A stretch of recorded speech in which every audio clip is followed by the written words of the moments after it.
अस्सलाम वालेकुम। तो आज मैं आप लोगों को बताऊंगा कि आप किस तरह जो है अपनी वीज़ा अप्लाई कर सकते हैं स्टडी वीज़ा जर्मनी के लिए। यहाँ पे थोड़ा मैं आपको क्लियर करूँ कि जर्मनी के लिए अगर आप जो पाकिस्तान से वीज़ा अप्लाई कर रहे हैं तो दो पॉसिबिलिटीज़ हैं। इधर आप जो हैं वो इस्लामाबाद एम्बेसी से कर सकते हैं और आप जो है कराची कौंसलेट से कर सकते हैं।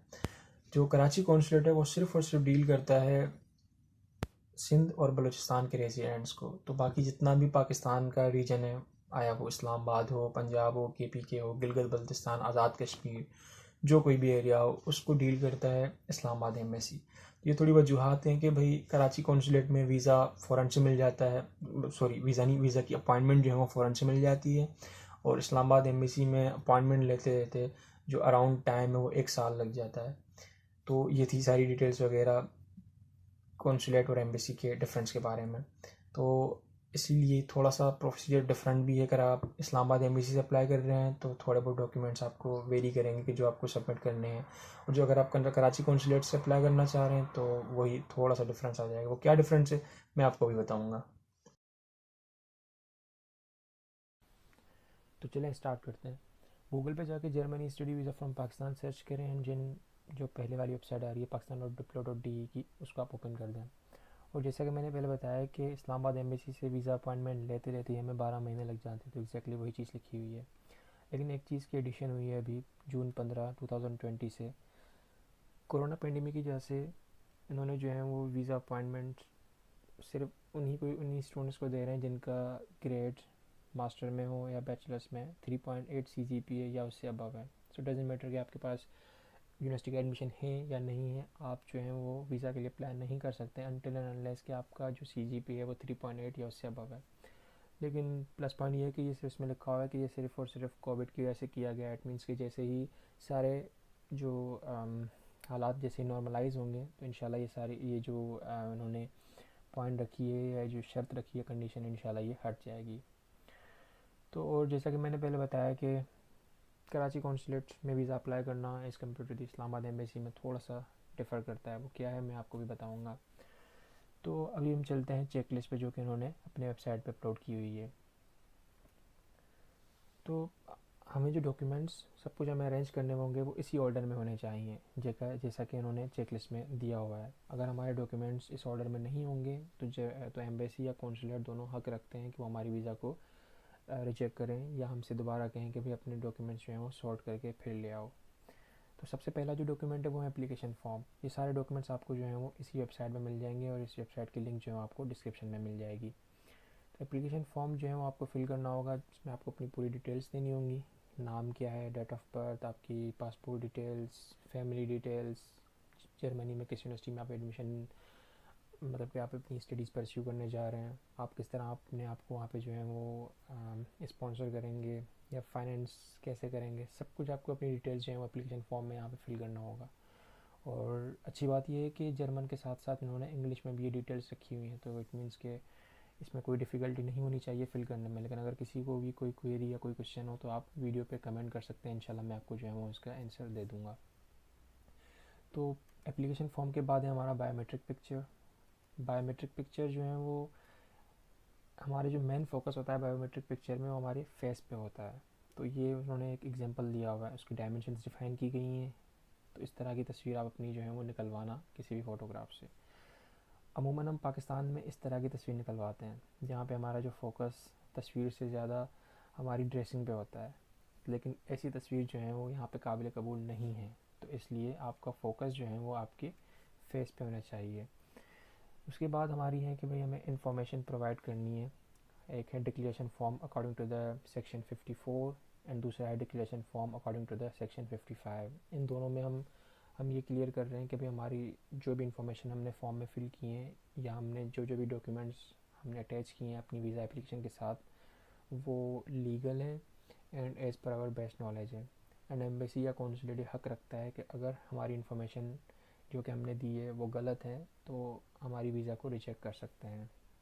उसके बाद आपको पूरे अपने जो हैं वो ट्रैवलिंग हिस्ट्री आपको अटैच करनी होगी कि आपके अपना करंट पासपोर्ट, प्रीवियस पासपोर्ट्स, आप कहाँ कहाँ घूमे हैं, जितनी भी आपके पासपोर्ट्स पे जो है वो वीज़ास अटैच हैं, जितनी एंट्री एंड एग्ज़िट लगी हुई हैं, सब के सब आपको जो है वो जमा कराने होंगे, आपकी मतलब कि आपकी कंप्लीट ट्रैवलिंग हिस्ट्री। एंड इसके जमा कराने का तरीका ये है कि आपका जो पासपोर्ट की जो 4 पेजेस हैं, जो शुरू के 4 pages, first second third fourth, वो आपको एक A4 साइज़ पे आपको कॉपी करवाना होगा या प्रिंट करवाना होगा। तो जो फर्स्ट एंड सेकंड पेज है उसको A4 साइज़ के अबव पोर्शन पे, इट मीन्स के फॉर एग्जांपल कि यहाँ पे, एंड जो थर्ड एंड फोर्थ है वो नीचे वाले पोर्शन में आपको कॉपी कराना होगा। इट मीन्स कि एक ही A4 पे आपके चारों के चारों पासपोर्ट के पेजेस आ गए। एंड देन आपका एडमिशन लेटर एंड सॉरी आपकी इन्फॉर्मेशन शीट जो कि आपको प्रोवाइड करनी है, आपकी इसमें पूरी डिटेल्स हैं, ईमेल एड्रेस, पासपोर्ट, कौन सी यूनिवर्सिटी में जा रहे हैं, आपकी जो यूनिवर्सिटी है उसकी इनरोलमेंट डेट क्या है, कितनी फ़ीस है आपने जो पे करी हुई है, क्या आप वहाँ पे लैंग्वेज वीज़ा के लिए जा रहे हैं या स्टूडेंट कुलीग के लिए जा रहे हैं। तो ये सारी डिटेल्स आपको जो है वो इस इन्फो शीट में फ़िल करनी होंगी। एंड देन आपको अपना एडमिशन लेटर अटैच करना होगा। आपको जो कंफर्मेशन लेटर की जो ईमेल आती है हमारे बैंक अकाउंट से कि भाई आपका अकाउंट बन चुका है, आपने इतने अकाउंट में अपने अमाउंट जो है वो डिपॉजिट कर दिया है, तो उसके एक ईमेल। उसके बाद करिकुलम हटाए, मतलब कि हमारी CV, and then motivation letter. ये जो मोटिवेशन लेटर है सिर्फ और सिर्फ कराची कौंसलेट की रिक्वायरमेंट है, मतलब कि जो लोग इस्लामाबाद एम्बेसी से अप्लाई कर रहे हैं उनको कोई भी मोटिवेशन लेटर जमा कराने की ज़रूरत नहीं है। और पहले ये होता था कि हमें मोटिवेशन लेटर कौंसलेट में जाके उनके सामने लिखना होता था, लेकिन अब जो है वो उन्होंने थोड़ा सा रूल चेंज किया है, तो इट मीन्स कि आपको ये घर से ही लिखना होगा एंड उसी एनवेलप में सील करना होगा जो कि आपको आगे उनको सबमिट करना है। एंड देन आपकी पूरी जो है वो एजुकेशन हिस्ट्री, कि आपने कहाँ से कौन सी तालीम ली हुई है, कहाँ से मेट्रिकुलेशन किया है, इंटरमीडिएट किया है, बैचलर्स, मास्टर्स, जो भी आपकी पूरी जो है वो एजुकेशन की हिस्ट्री है, सारे डॉक्यूमेंट्स आपको जो है जमा कराने होंगे। एंड देन नंबर 15 पे आपके पास आइल्स से, मतलब इंग्लिश की कोई प्रोफिशिएंसी सर्टिफिकेट है तो वो, अगर कोई जर्मन का प्रोफिशिएंसी सर्टिफिकेट है तो वो आप जमा करें, अगर आपके पास दोनों है तो दोनों जमा करा दें। एंड देन 16 जो है वो मैंने ऊपर कवर कर दिया था आपका यहाँ पे, कि मैंने आपका कहा था आपकी जो भी आपकी ट्रैवलिंग हिस्ट्री है, लेकिन उन्होंने यहाँ पे दोबारा मेंशन किया है कि आपको वो चीज़ें भी इंक्लूड करनी है। फॉर एग्जांपल कि वो सेक्शंस भी आपके पासपोर्ट के जहाँ पे लिखा हुआ है कि आपका लेट्स से कि ऑस्ट्रेलिया का वीज़ा जो है वो रिजेक्ट हुआ था, तो आपको इट मीन्स कि आपको पूरी अपनी कंप्लीट ट्रैवलिंग हिस्ट्री आपको सबमिट करानी होगी।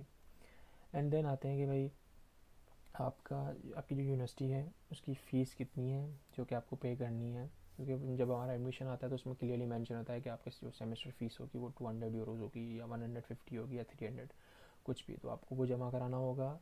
एंड देन लास्ट में उन्होंने ये मेंशन किया है कि अगर कोई सा भी मज़ीद डॉक्यूमेंट आप समझें कि आपकी एप्लीकेशन को जो है वो स्ट्रॉन्ग, आपका केस जो है स्ट्रॉन्ग कर सकता है, तो आप उसको जमा करा सकते हैं।